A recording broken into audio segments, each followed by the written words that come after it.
Hello प्यारे बच्चों, कैसे हैं आप सब लोग। आज मैं लेके आया हूँ आपको फिजिक्स में। मैंने आपको फर्स्ट चैप्टर शुरू कराया था। तो पहला चैप्टर ये था वैद्युत क्षेत्र एवं वैद्युत आवेश। इसमें मैंने आपको पढ़ा दिया था क्वांटीकरणता, परमाणुता पढ़ा दिया था, आवेश पढ़ा दिया था और कूलाम का नियम पढ़ा दिया था, वैद्युत क्षेत्र पढ़ा दिया था, वैद्युत क्षेत्र की तीव्रता पढ़ा दी थी, वैद्युत बल रेखाओं के गुण बता दिए थे, वैद्युत बल रेखाएं बता दी थी। इसके बाद आता है आपका वैद्युत द्विध्रुव। वैद्युत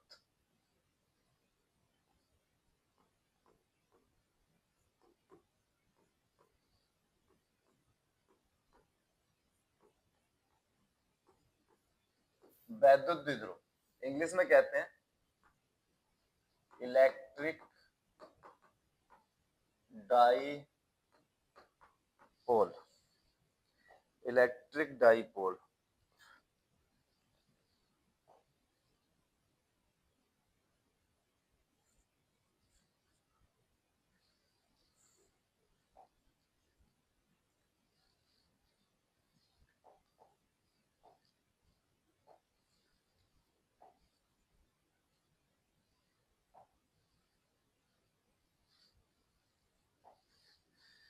इलेक्ट्रिक डाईपोल मैंने पढ़ाया आपको,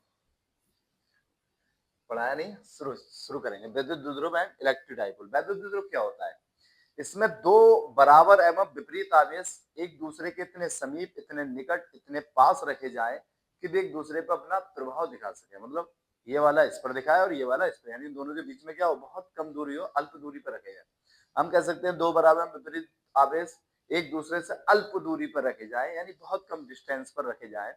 या आप कह सकते हो वे दो बराबर एवं विपरीत आवेश एक ऐसा निकाय जिसमें दो बराबर एवं विपरीत आवेश एक दूसरे के इतने समीप रखे हैं कि वे एक दूसरे पर अपना प्रभाव दिखा सकते हैं। इस पर बल लगा रहा है, इस पर अपना बल लगा रहा है और बहुत पास में रखे हैं। तो ऐसे युक्ति को या ऐसे निकाय को हम क्या कहते हैं? वैद्युत द्विध्रुव कहते हैं। ऐसे निकाय को हम वैद्युत द्विध्रुव कहते हैं। तो दो बराबर एवं विपरीत आवेश होंगे, एक प्लस क्यू होगा और एक माइनस क्यू होगा। ये दोनों बराबर है। वैसे कहीं कहीं ये बीच में डी दूरी ली जाती है, कहीं कहीं आर ली जाती है, लेकिन हम ये लेंगे 2l। क्या लेंगे? 2l। तो दो बराबर एवं विपरीत आवेश एक दूसरे के इतने समीप रखे जाए कि इनके बीच ये एक दूसरे पे क्या दिखा सके? अपना प्रभाव दिखा सके। वैद्युत द्विध्रुव कहलाता है। डेफिनेशन फिर से लिख देता हूं मैं आपको। दो बराबर एवं विपरीत आवेश जो एक दूसरे के इतने समीप रखे हों कि वे एक दूसरे पर अपना प्रभाव दिखा सके, वैद्युत द्विध्रुव कहलाता है। कॉमा लगा के लिख दो, वैद्युत द्विध्रुव कहलाता है। तो बहुत सिंपल है, दो बराबर एवं विपरीत आवेश एक दूसरे के इतने समीप रखे जाए कि वे एक दूसरे पर अपना प्रभाव दिखा सके, वैद्युत द्विध्रुव कहलाता है। इसके बाद आता है वैद्युत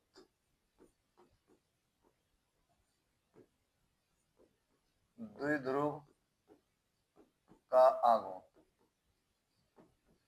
वैद्युत द्विध्रुव का आघूर्ण क्या होता है?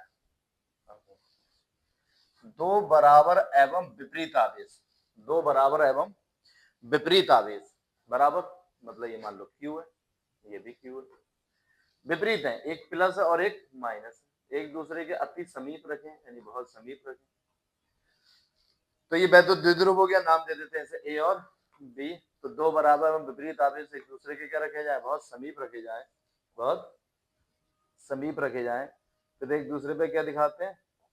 प्रभाव दिखाते हैं। क्या दिखाते हैं? प्रभाव। क्या कहलाता है? वैद्युत द्विध्रुव कहलाता है।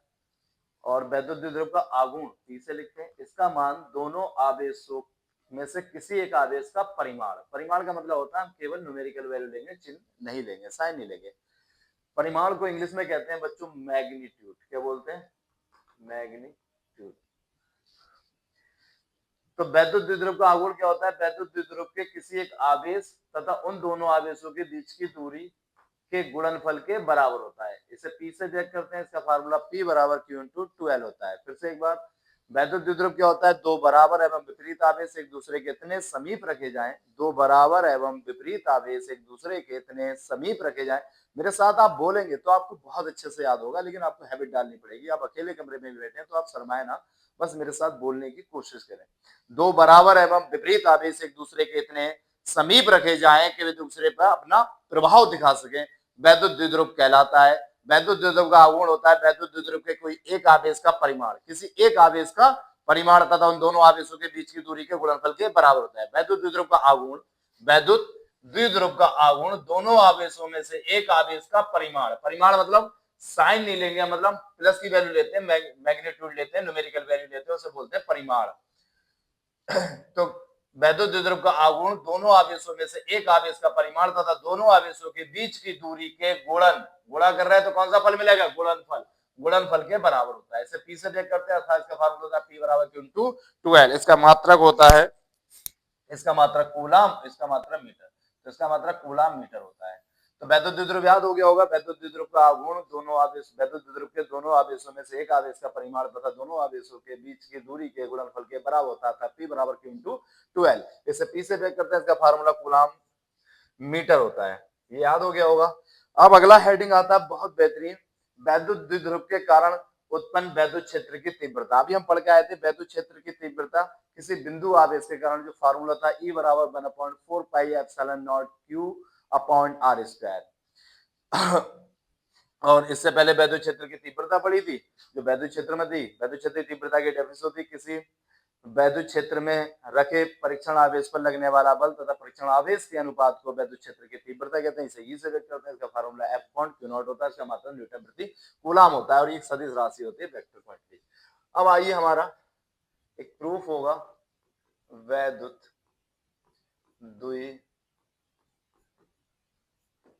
द्विध्रुव के कारण उत्पन्न वैद्युत क्षेत्र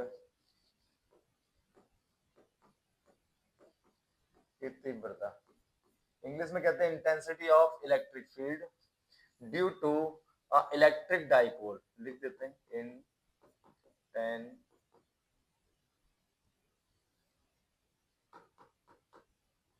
intensity of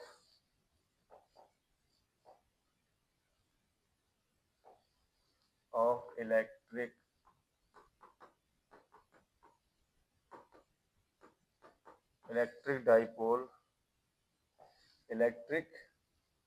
dipole, intensity of electric field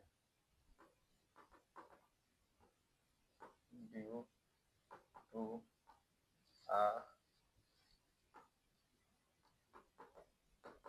electric dipole,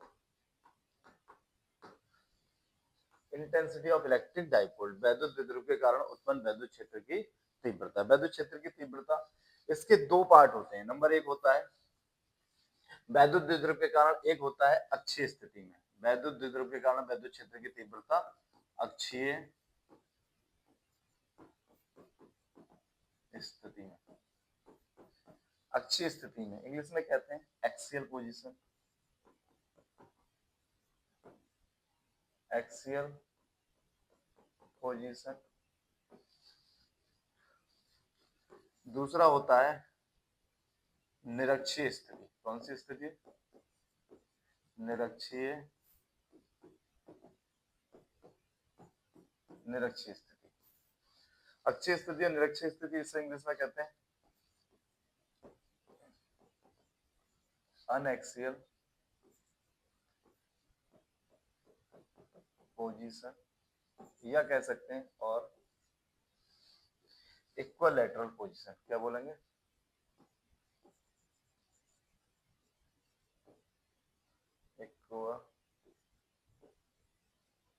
equilateral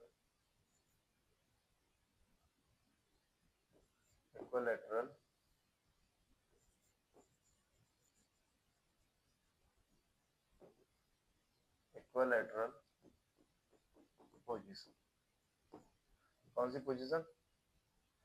equilateral position. पता नहीं मार्कर में क्या हो गया, चल ही नहीं रहा है सही से।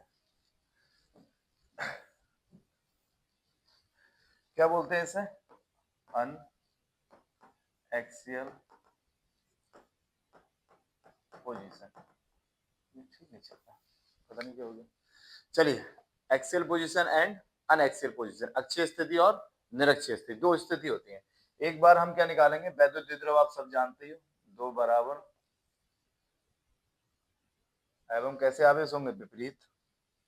एक मान लो ये क्या रखा है, माइनस क्यू, और ये क्या है, प्लस क्यू, और यहाँ से कितनी, यहाँ से इसका मध्य बिंदु क्या है, ओ है, इसके बीच की दूरी क्या होती है, 2l, और इससे r दूरी पर स्थित एक बिंदु P है जहां हमें वैद्युत क्षेत्र की तीव्रता ज्ञात करनी है, इसके मध्य बिंदु से r।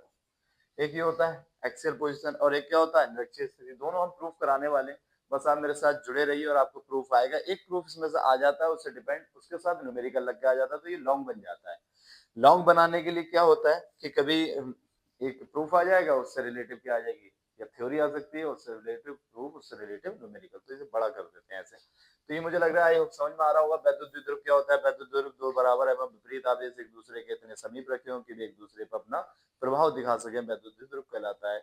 वैद्युत द्विध्रुव की का आगुण होता है, वैद्युत द्विध्रुव का आगुण वैद्युत द्विध्रुव में से किसी एक आवेश का परिमाण तथा उन दोनों आवेशों के बीच की दूरी के गुणनफल के बराबर होता है। इसे P से ब्रेक करते हैं, इसका फार्मूला P बराबर Q इंटू 2L होता है, इसका मात्रा मीटर कूलम मीटर होता है। अब हम क्या करेंगे, अक्षीय स्थिति का प्रूफ करेंगे। क्या करेंगे, अक्षीय स्थिति का